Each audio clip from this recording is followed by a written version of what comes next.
together some of the biggest voices from important segments, sectors, industries. So I'm going to talk less, get a lot from this panel. So they're going to talk more. Let's open this panel up with this important point, right? I think Rishi addressed this in his speech about how for decades, talent used to go where the opportunity was. People used to move for jobs. There used to be standing jokes in families that nobody cares what you do. You just have to move abroad, bring back chocolates, perfume, and that is a big measure of success, right? But things are changing. I mean, some of the biggest top leaders today, like Zoho Sridhar Vembu, just spoke on how people settled in the US or anywhere should come back to India. Maybe we should open this panel with that very point. Is that as easy as it sounds? And is that even possible? Where are we? Maybe Chandru, if you want to take. Thank you, Bhavya. First of all, can I just say it's an absolute pleasure to be here for this session.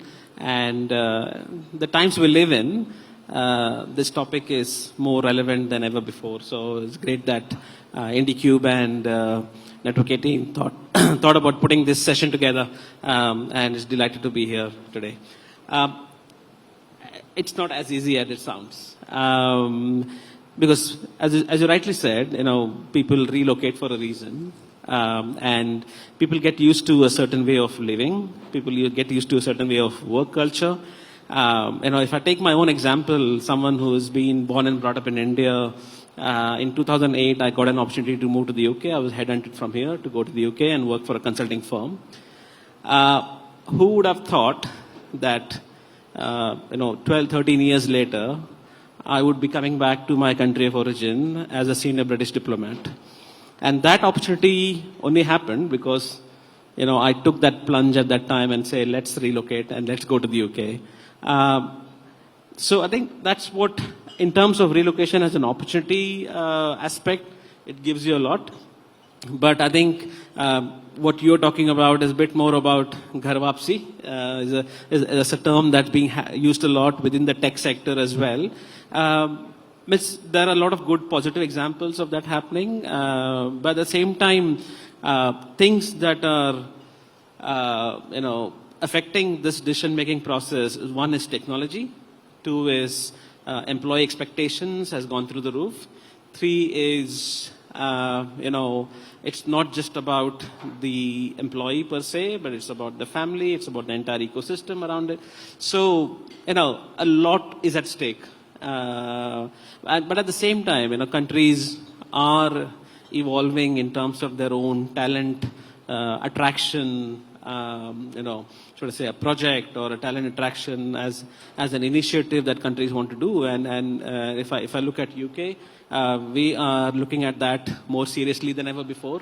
Because we strongly feel that the future is of skills, the future is of talent, and while UK has been at the center of whether it's capital, whether it's opportunities, whether it's technology, but the game changer is going to be skills and talented skill, and that is something that we're working on. More to come later on that, but I think just to answer your question, easier said than done. Understood. Anil, if you want to. Yeah, if you were to track the immigration trends, I still think India is negative. Last 3 years trend, if you understand, about 50,000 people move out every year. And the 3-year trend, the 2 years back, it was the returnees were lesser. So net loss was about 30,000 earlier. The previous year was 25. The year before that was 25. The year just preceding this year, the number was only about 15,000 net. So it has a lot to do with visa regulations and other considerations. But still, we are still net loss if you look at data. Still, people prefer to go overseas. At least the Indian talent like to go overseas and find jobs in at least English-speaking countries. So that trend continues. If you look at internally within India, still jobs are, candidates do prefer jobs in metros. Tier 2 locations still lag behind by very, very big margin, which it's supposed to be. we looked at Jaipur at one point in time and centers like Coimbatore or a Trichy or a Salem, Udupi, Mangalore. So when you look at all of these, still the aspirational crowd want to be in metros. So that can't be denied. We still have to make cities better for people to move in. But yeah, as a second or third center in terms of a global capability center, they would certainly consider a tier 2. Okay? And it may not be their first one, but certainly a second or third center could be one of these locations. So if you want to look at trends, that's how it is. Okay, it's slow, but the shift is happening. Yeah. Got it. I think, Renzi, we were talking about this. He mentioned Ghar Wapasi. For startups, we are hearing a lot, but for talent, is that actually happening? And Mr. Subhav, if you can add to that, both of you, yeah. Yeah, can I go? I'm not too sure about the Ghar Wapsi, and I probably echo what the two gentlemen said earlier. But when you look at a concept that you raised about flow to where the talent is, I think that will happen. That is already happening. It will happen increasingly. Because, and this, I think, started off as a concept, gaining popularity, especially after the COVID, times where people realize that, they need to be close to their roots. They need to be close to their families. And then they started to refuse to move out, at least very far. Now, if you apply this as a concept, we have been doing this. We have been centered, let us say, in Bangalore, but now we are looking out at different towns, different cities, in Karnataka, in India. But again, if you expand this, I think when you look at a lot of companies, a lot of businesses, even the global ones, they are moving to India only because of this, that the talent maybe is refusing to go wherever they want them to, or maybe it's not viable. So the next best thing, or maybe even a better thing, is to go to where talent is. So as a concept, I think this is already working, and I think if everything goes well, it can only gain in traction. Got it. Renzi, you want to add to this? I'll give you a balanced view, right? And these two views are very opposite views, but very relevant, right? There are two things which is happening at this point of time. One, that many of the countries, especially in the European region, some in the Asia-Pacific regions and stuff, many of these places now, they do not have enough people because many of the younger generation decided to be single or not have kids, right? I'm going to tell you that at this point of time, even if we are the highest population country, we are at an advantage because we have the talent here, right? So now many people are moving out because these countries are inviting them in because they don't have people for the core jobs, be it engineering, be it the medical side or any of those areas, right? So a lot of these countries are inviting these folks, especially in the Europe region.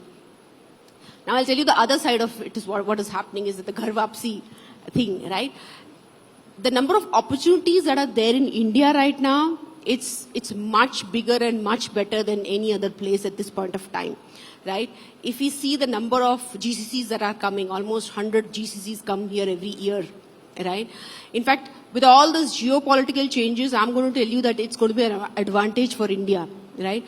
Now, I head Sabre both as a MD and I'm also the HR leader for the APAC region, right?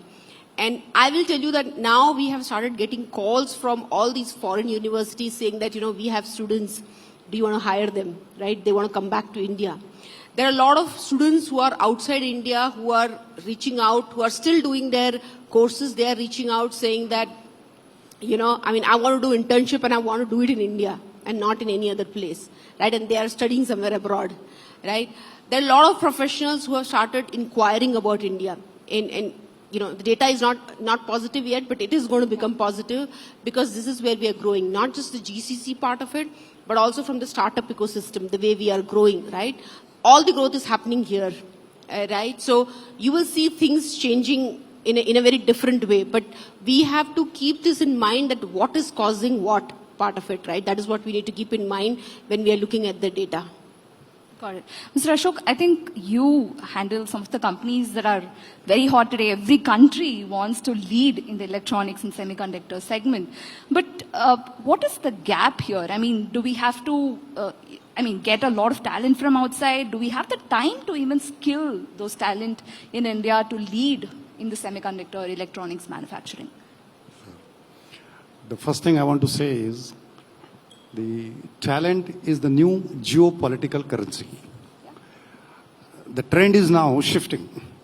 It used to be capital-driven globalization, which is moving towards the talent-driven geopolitical terrain.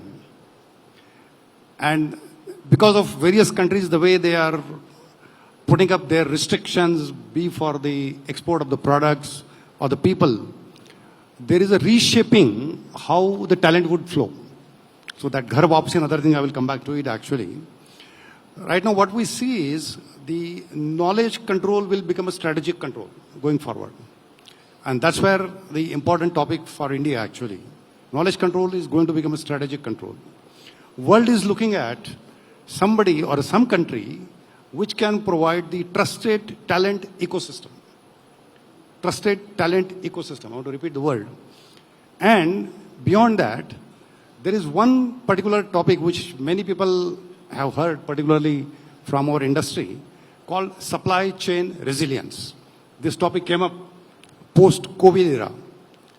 I want to say that now, supply chain resilience is moving towards talent chain resilience. So, you see now, I have narrated what's going on.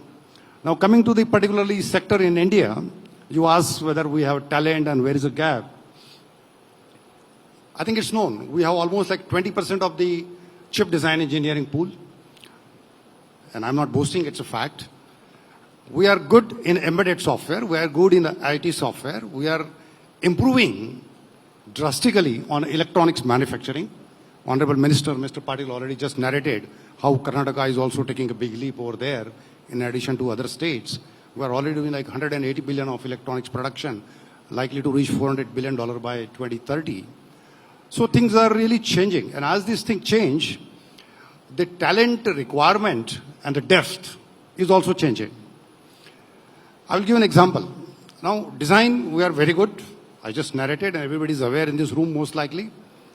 But we are more talent design heavy, manufacturing light from a semiconductor, what you asked for. And nothing wrong, because India never had a robust semiconductor manufacturing ecosystem. So we did not have a talent, and that remains one of the key bottleneck and a mismatch to be corrected. And it is getting corrected now.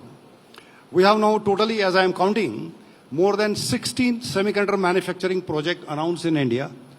10 of them are approved by ISM for the funding. 6 of them are by various state governments, including one the Honorable Minister Patil just mentioned, going to happen in Karnataka.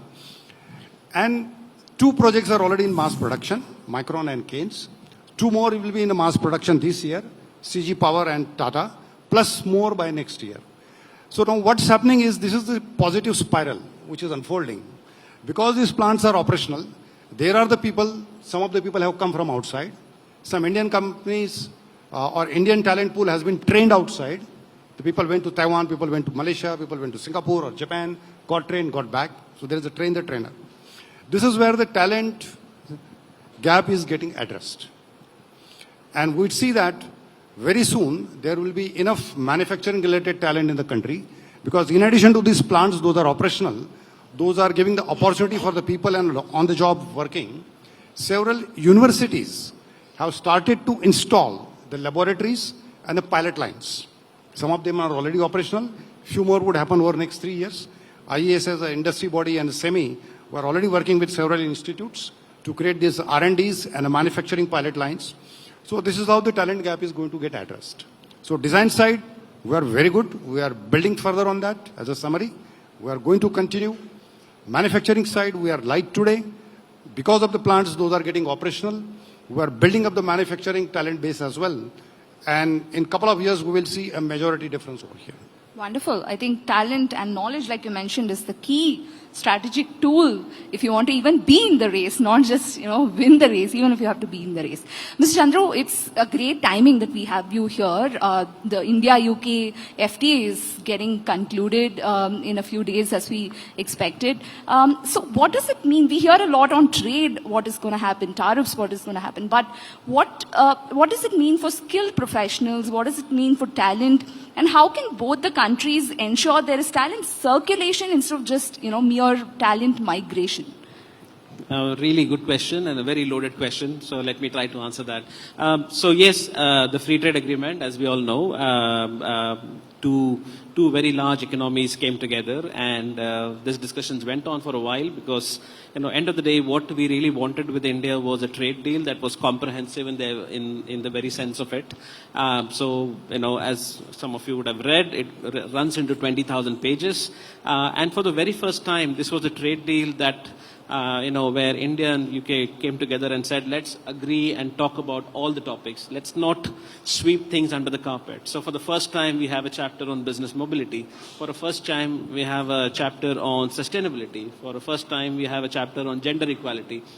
So we spoke about a lot of things, but at the core of it, as you rightly said, it's about tariffs, it's about ease of doing business, it's about increasing the bilateral trade, which is currently around 48 billion pounds, and increasing by 25 billion pounds on a year-on-year basis over the next few years. That's the kind of impact that it has. But it's not just business, it's about people mobility as well. So, we are talking about business mobility. And just to put things in context and let these numbers, I would say the audience here, let them appreciate these numbers because, we, for example, last year in 2025, the United Kingdom gave India almost 25% of the total visas that we give. So, almost upwards of 700,000 visas was given to India.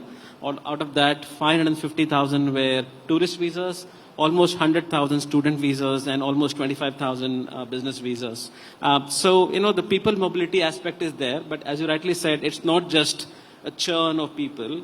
What we're trying to do is creating a lot of new initiatives. So we have a program called the Global Talent Task Force, wherein what we're trying to do is we want the best of skilled talent from across the world to make UK their home.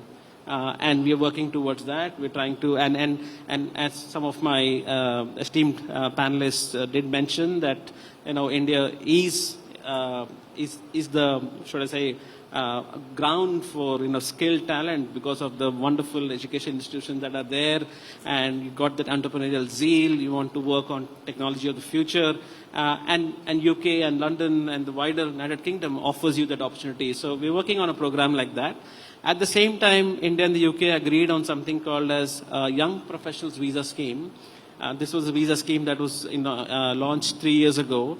And as part of that, we have 3,000 visas given to Indian nationals, young Indian nationals, to go to the UK with no strings attached. It's a ballot visa that's given for people to go and experience the UK. And we want to work there, you want to study there, you want to play there.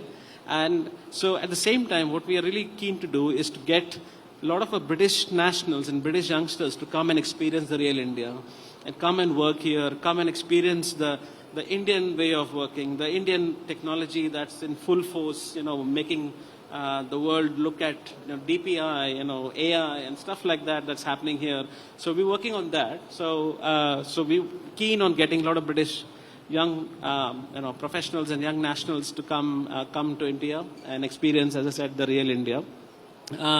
And so FTA, people mobility, talent at the core of it. We're also talking a lot about, Ashok mentioned about semiconductors. That is a core component of something called as TSI that's been signed with the two countries. So much happening around. And we have even Vision 2035, which is a 10-year roadmap agreed between the two prime ministers of where we want to be in the next 10 years. And again, an important chapter within that is mobility, is about people movement.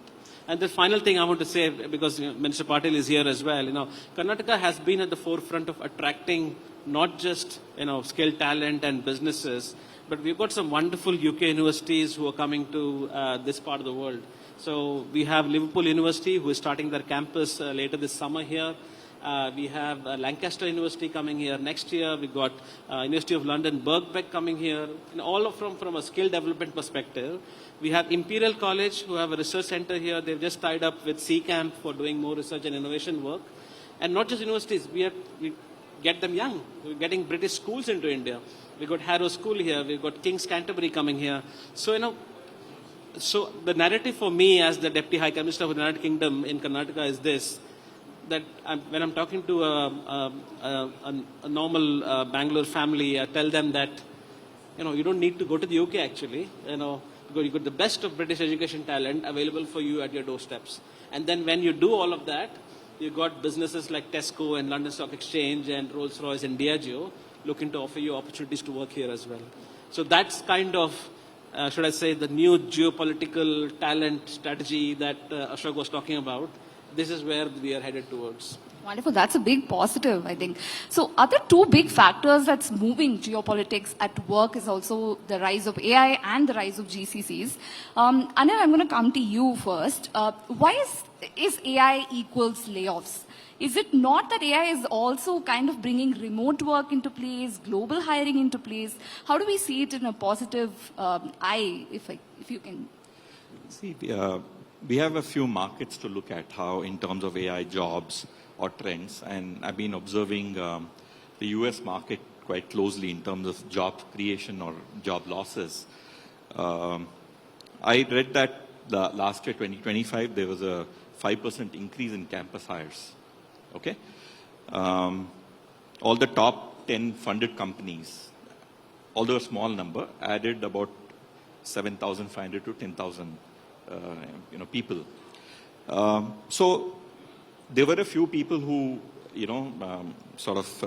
gave a forecast that a lot of job losses, and they painted a doomsday kind of picture.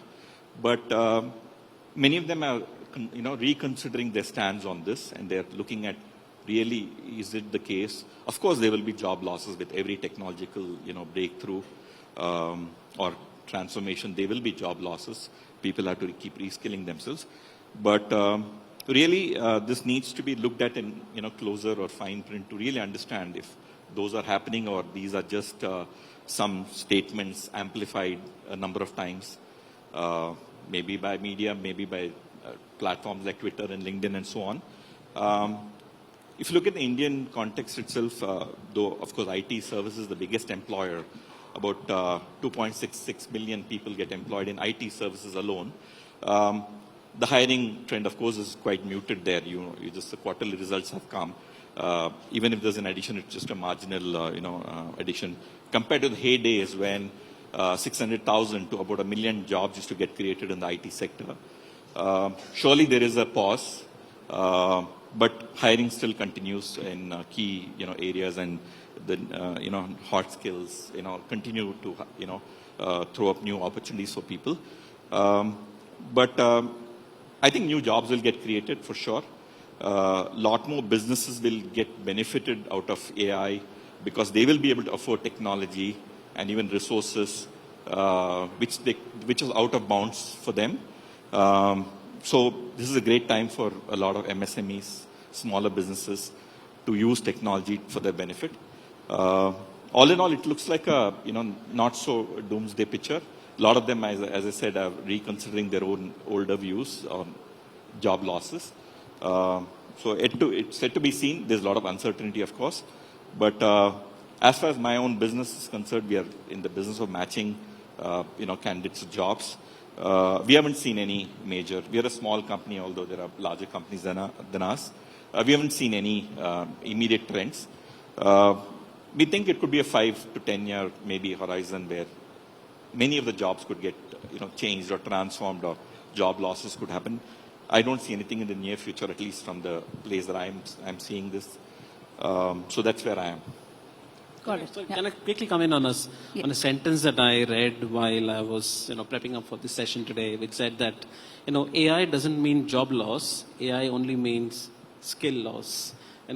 So if we look at it from a skill perspective, and it's not just job losses, but and which then goes on to a larger point about there's a need for constant upskilling and reskilling yourself, which then makes you AI ready. So just wanted to share that. Got it. Yeah. So from both of you here, from a GCC perspective, what is the ground reality? I mean, there is a rise of GCCs, of course, but what is the ground reality? Are you able to get the talent that you want in India, given that there are a lot of localization push? There is, countries going towards deglobalization. So what is your take? Maybe I'll start this time. So I'll tell you that there is a lot of, whenever there is a big change, there's always a lot of negativity, right? In the sense that, when we had industrial revolution, information revolution, now it's AI revolution, and we humans tend to focus on the negative. right, instead of the positive, right? Whenever these things have come, what they have taken away from us is monotonous jobs, right, which can be done by a machine. And that is what is happening now also, right?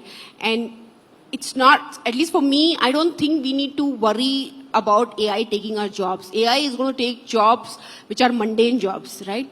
But anytime there's a revolution which comes, it creates more jobs. And that's what we have seen in the past whenever such revolutions have happened, right? Now, the roles are definitely changed, right? I mean, we are in a city where we say that every fourth person is a software engineer, right? Earlier, we were hiring a software engineer who had to write neat code.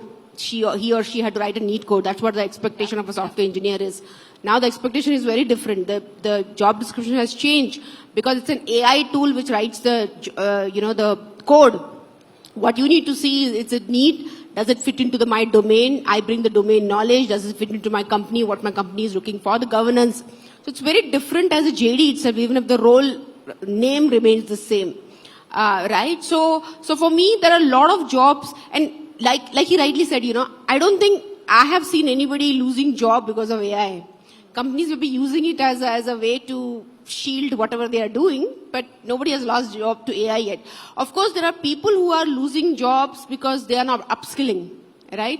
Because we are now in a place where we need to constantly keep upskilling, right? It's not a side activity anymore that whenever I have free time, I'll upskill. We have to constantly upskill. And if you don't upskill, you're going to lose your job. So AI is not losing, you're not losing job because of AI, you are losing job because you're not upskilling. Wonderful. Mr. Subbarao? I agree with what you said. And I mean, my a little bit fundamental view about this is that AI cannot take away jobs. It can only take away some contents, as you said, skill sets, etc., etc. There are other skill sets, there are other content that will come in. And we have to get, be aware of it, adopt it, adapt practices, and then move. That's my firm view. These days, it is very fashionable to look at org charts, in organizations where they say, I have, let's say, a GNV who works for me and somebody else who works for me. And then the third one is an AI agent, and the fourth one is also an AI agent. So my question has always been that, have these agents come and replace somebody, or is it something that is new by itself?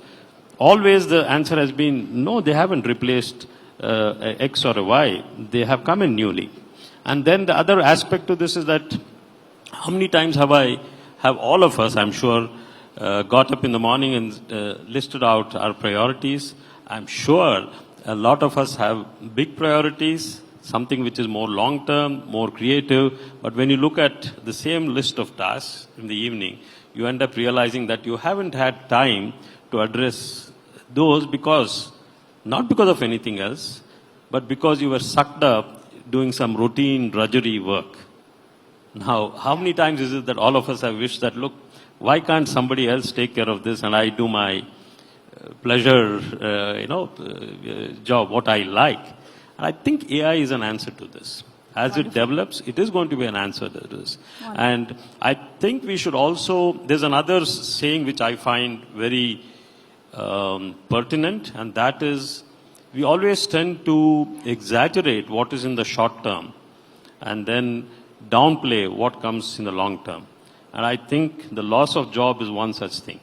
Everybody talks about it, it's become very fashionable, but when it'll always level out, in the long term.